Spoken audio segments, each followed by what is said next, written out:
आप देख रहे हैं देश का सबसे भरोसेमंद चैनल दिल्ली नेशनल। आज पूरे देश में ये जो जश्न आज़ादी मनाई जा रही है, ये हमारी 69वीं वर्षगांठ है।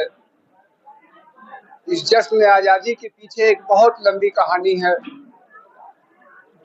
इस देश को आज़ाद कराने के लिए अंग्रेजों ने हमारे देश को गुलाम बना लिया था। ईस्ट इंडिया कंपनी नामक एक कंपनी के जरिए वो आए और पूरे भारत के ऊपर छा गए और हमको गुलाम बना लिया। इस गुलामी की बेड़ी को तोड़ने के लिए हमारे देश के सभी वर्ग के लोग, तमाम नौजवानों ने अपनी जानों की आहुति दी। और आपको याद दिलाना चाहता हूँ, सन 1957 में ये जंग शुरू हुई थी। सन 1857 में ये जंग शुरू हुई थी, जंग आज़ादी की। और ये हमें सन 1947 में हमको ये देश की आज़ादी मिली। लेकिन इसका इतिहास क्या है, ना जाने कितने लोगों ने दिल्ली से लेकर लाहौर तक कोई ऐसा पेड़ नहीं था कि जिसके ऊपर अंग्रेजों ने फांसी के फंदे पर आलिमों को, तमाम नौजवानों को लटका दिया। दिल्ली में जब अंग्रेजों ने घेर लिया था तो तमाम औरतों ने अपनी इज्जत आबरू बचाने के लिए कुओं के अंदर डूब करके अपनी जान दे दिया। लेकिन अंग्रेजों के आगे उन्होंने कभी हार नहीं मानी।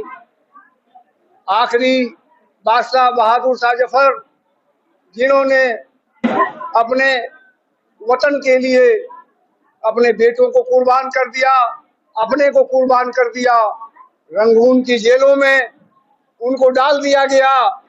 और जब उनको नाश्ते के रूप में उनके बेटों का सर पेश किया गया, वो कौन से लोग थे, उन जंग आज़ादी में उनका कितना योगदान था। लेकिन अफसोस की बात यह है कि आज हमारे भारत में कुछ लोग नफरत फैला करके देश के लोगों में आपसी तफरका पैदा करना चाहते हैं। हम आज के मौके पर ये कहना चाहता हूँ कि ये देश सभी का देश है, सभी को मिलजुल कर रहना है, तभी हमको इस देश की सच्ची आज़ादी का मजा मिलेगा। खुदा हाफिज़। आज पूरा देश जश्न आज़ादी मना रहा है। 1947 15 अगस्त को हमारा देश आज़ाद हुआ था, जिसकी लड़ाई पूरे देश में हिंदू मुसलमान अमीर गरीब ने सब मिल करके लड़ा था और इस देश को अंग्रेज़ों की गुलामी से आज़ाद कराया था। आज जश्न आज़ादी के मौके पर हम यही इतना कहना चाहते हैं कि देश के विकास और देश की तरक्की के लिए, देश की एकता और अखंडता के लिए हिंदू मुसलमान सिख ईसाई सबको आपस में हर मतभेद भूल करके, पुरानी बातों को भूल करके इस देश की एकता और अखंडता के लिए काम करना चाहिए। हमारे वीर शहीदों ने, जिन्होंने हंसते हंसते फांसी के फंदे को चूम लिया था, उनका ये सपना नहीं था कि हमारे देश में इस तरह से फिरका परस्ती ताकते और फिरका परस्त लोग देश को जात के नाम पर, धर्म के नाम पर, मजहब के नाम पर कमजोर करे। अशफाकुल्लाह खां हो, पंडित राम प्रसाद बिस्मिल हो, जितने लोग थे उनके अंदर कोई हिंदू मुसलमान किसी तरह की कोई भावना नहीं थी।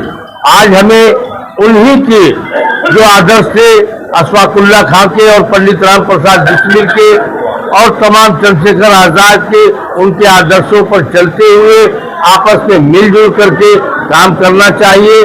आज मदरसा हुसैनिया दीवान बाजार में जो हर साल की तरह इस साल भी बड़े धूमधाम से जश्न आज़ादी मनाया गया, इसके लिए हम सभी बच्चों को और यहाँ के लोगों को मुबारकबाद देते हैं।